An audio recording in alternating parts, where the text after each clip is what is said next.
That was lovely. Yes, thank you for that.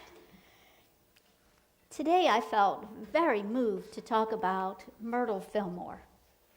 So I prepared a lesson, and then I realized it was more like 2 or 3 lessons, and I don't think you want to stay that long because we have some business to tend to after church. So I think we'll next week do more Myrtle. How does that sound? 2 weeks of Myrtle Fillmore. Sounds pretty good. So as I read about this Unity co-founder, Myrtle Fillmore, in my very early studies, and I read her writings, I could feel the compassion that she shared with people. Myrtle Fillmore never wrote a book. Myrtle Fillmore responded to letters that were written to her that were later compiled in the book, and there's tens of thousands of letters sitting in the archives at Unity Village. She began by writing back to people who wrote to her in the 1800s. And then when telephones were available, people began to call her. And she took their prayers to heart and sat in a room at 9th and Tracy in Kansas City and prayed with people. Thus the movement of silent unity began. Last year, 2025, I attended what happens to be the Fillmore Festival every year, a gathering at Unity Village where they share the wisdom and legacy of the Fillmores. Last year was devoted to Myrtle Fillmore, and I couldn't miss it. And what I learned was she had a wit about her, and she used that equally well in her letters. And she was no nonsense. She called people to call up their common sense in living of life. It was remarkable to hear. Many people know about Myrtle Fillmore's healing story. At about the age of 40, Myrtle was told that she had maybe 6 months to live. She was diagnosed with what many people believe to be chronic tuberculosis. She tried every healing modality there was, and still she was facing this end-of-life diagnosis. However, Myrtle and Charles then attended a lecture by teacher and healer E.B. Weeks.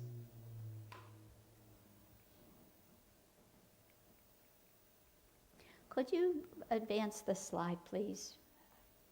You're going to see my weakness now, technology. She heard these words: "You are a child of God and you do not inherit illness." Really powerful words. You are a child of God and you do not inherit illness. Myrtle took those words to heart and began a very enthusiastic healing process around this idea, a process that she developed herself. And it was to spend time each day, morning and evening, and blessing every organ of her body, every part of her physical form, blessing it and showing gratitude for every part of herself. Full and complete healing from this lifetime of respiratory illness happened for Myrtle. It didn't happen overnight or over months. Over the period of about 2 years, she was healed. In 1897, Myrtle expressed her depth of spiritual understanding and loving inspiration with her writing of My Faith, and it's on the next slide. This is her very personal statement of faith for her love for God, the divine, and for humankind. She begins with, "I do not believe in evil, I believe in good. I do not believe in evil." So when we look around our world, do you see anything that looks like evil? Oh my gosh, we talked about this in Sunday's book study this morning. Does anything look like evil? Does anything look like not compassion, not kindness? Yes. Yes? What do you see in the world? Yes, we see a lot that doesn't look like anything we would call good. Myrtle says she did not believe in evil, she believed in good. So while we might see what we call evil, unconsciousness, wrong behaviors, where do we put our faith? What do we believe in? Do we believe in that? Or do we believe in the goodness? Do we believe what we say that we are inherently good? Do we believe that? Do we believe that enough that we can live that? And we can look at what's happening in our lives, in our world, in our country, and say, I'm not going to believe in that. I'm going to believe in something else. I'm going to believe in the good. And it's when we do that, when we call up that vision of the good that we say we believe is inherent in people and beings and creation, and we put that into the world and we call that up from others. Now, I don't know about you, but I forget that from time to time every day. Do you forget that? Yeah, we are inundated with so much news that tells us that there's evil, that tells us that there's wrongdoing, that tells us that there's something other than good.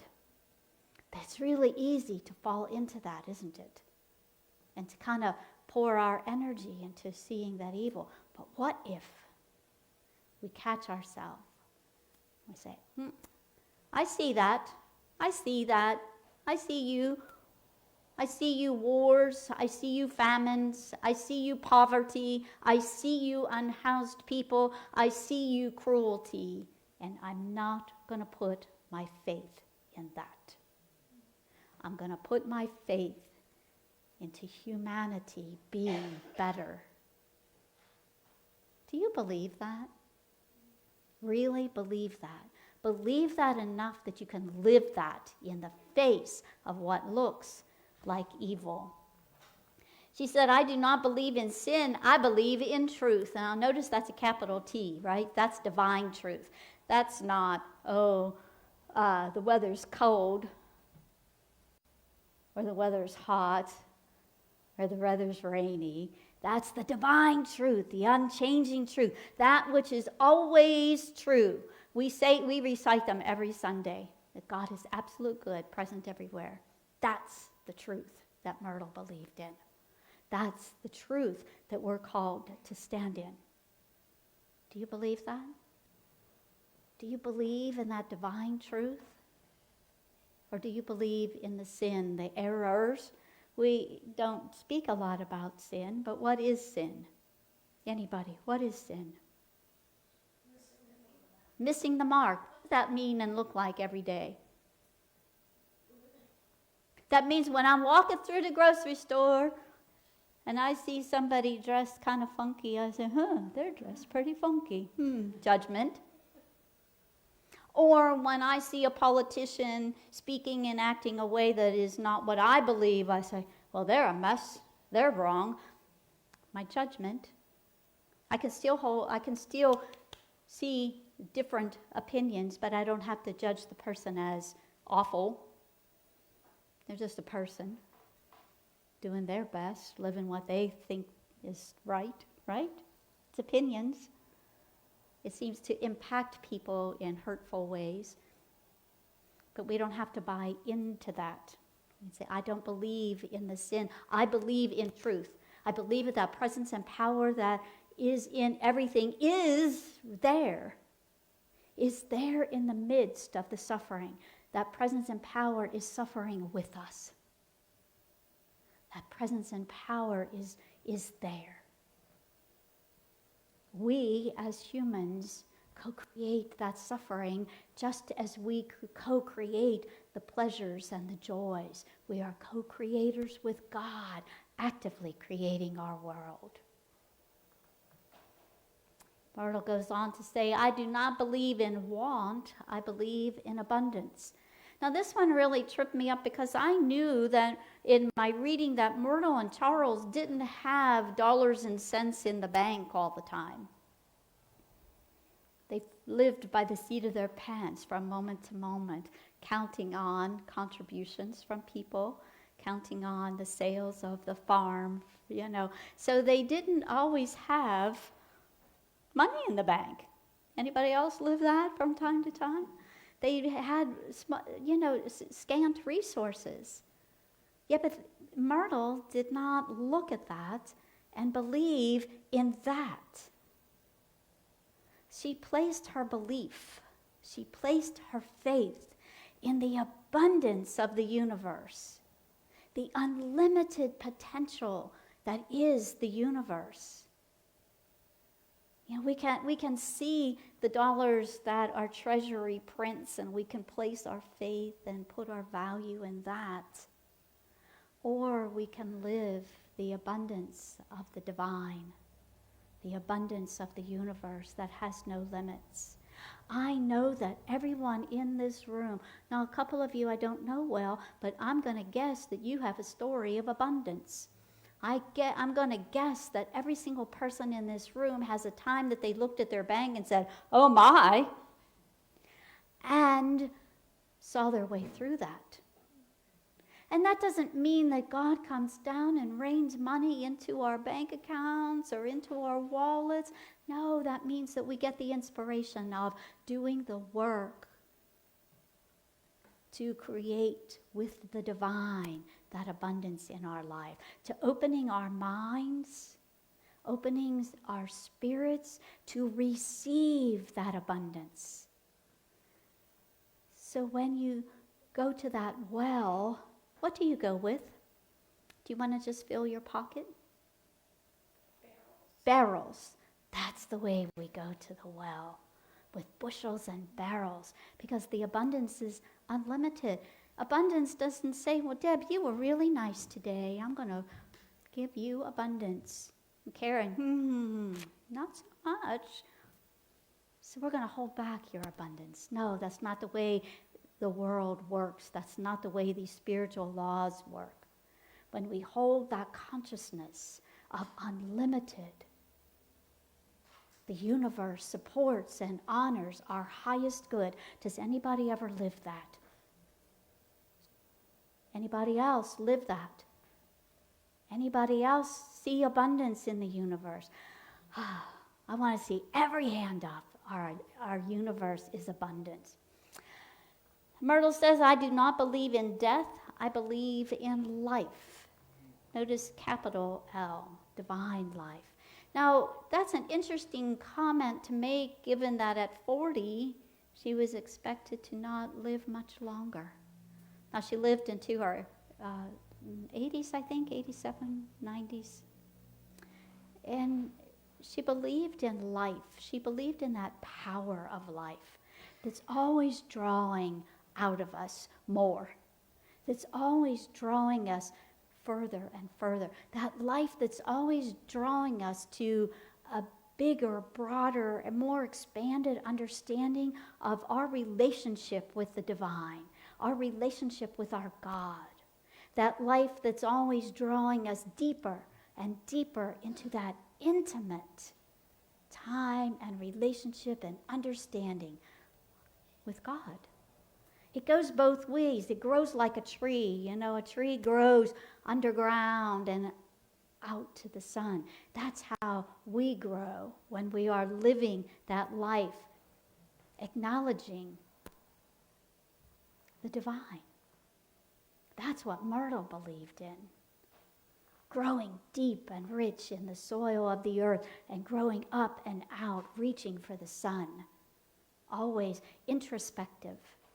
Seeing what's going on inside of us. Seeing what is ready, waiting, and wanting to be healed in us. and then allowing that to happen with all of our spiritual practices that we have in abundance.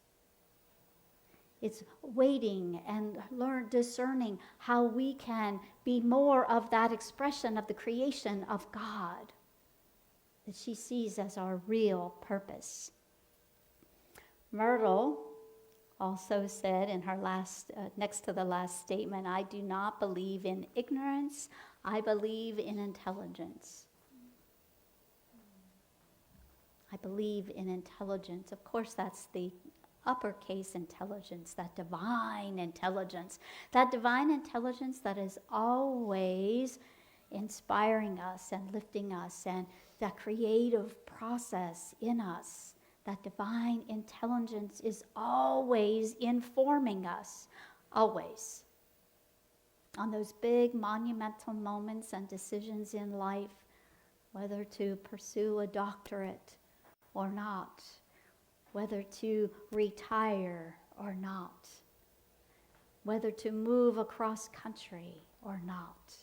Divine intelligence is always inspiring us and always leading us. It's our ignorance, unconsciousness that holds us back and down and small. It's the divine intelligence that is calling us to more, to express more of our God self, to express more of that innate goodness that is us. And she finishes with, there are no discords in my being. Being is faith. My faith, understanding, and love are becoming one. Our faith, our love, and understanding are becoming one. There is no discord in my being. Anybody feel stress? You're not raising your hands, but I hear you laughing. Yeah, I know that's true. Anybody feel a little out of sync with the world sometimes? Yeah, just a little bit, huh? That would be discord. But we're listening to Myrtle. She's not placing her faith or her beingness in that. That's our human experience. We don't discount that. We notice that. We nurture all of that into something better so that we can go into the world and we can be that expression of the creation of God, that we can live into those words that being is peace. Being, not doing.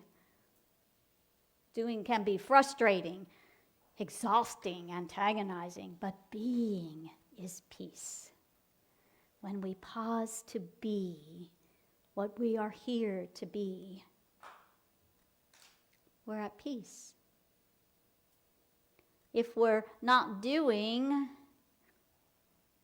what we're here to do, expressing that creation of God, which is love, if that's not seeding what we're doing, we're going to be very discontent. We're going to be very unhappy. We're going to be grumpy, impatient. But when we're doing what is ours to do in the context of being that expression of the creation of God, which I believe is love, and when that's underneath everything that we're doing, there's peace in that. And yes, the world is raging. And yes, there is conflict and war. But when we are in our being, we can be the peace that surrounds that. We can be the peace that moves over that. We can be the peace that prays over that. We can be the peace that shifts and shapes the consciousness of how we move through this, of how we generate peacefulness and spread that into our world, little by little, person by person, day by day. we didn't get into this place in our world, and it's not just our country, it's a worldwide consciousness that we're living. It didn't happen overnight. And nobody's going to come and wave a magic wand or glitter to make it look and feel better overnight. It's going to be the practical work of each and every one of us that brings us into being is peace. That's the first page of the words from Myrtle. I think we might need several weeks of Myrtle's wisdom, don't you think? Yes. Now this was all came through in 1897. So just put that into context.